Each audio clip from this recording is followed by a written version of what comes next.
বাচ্চার মতো হাউমাউ করে তোমার কাছে ক্ষমা চাই, আর জীবনে গুনাহ করব না। রব্বুল আলামিন আমাদের জিন্দেগীর সব গুনাহ তুমি মাফ করে দাও।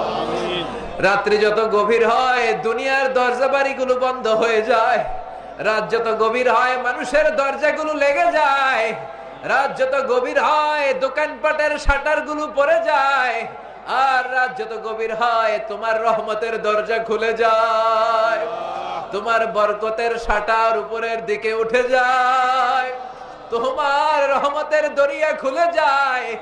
রব্বুল আলামিন তুমি বলেছো বান্দা নিরাশ হবি না, তোর গুনাহ যত বড়ই হোক, তোর অন্যায় যত বড়ই হোক, আমার রহমান নামের দরিয়া তার চাইতেও বড়। আমরা তোমার দরবারে রহমতের ভিখারি, ক্ষমার ভিখারি, মাগফিরাতের ভিখারি। রব্বুল আলামিন আমাদের দোয়াখানা কবুল আর মঞ্জুর করে দাও। অনেক হাফেজে কোরআন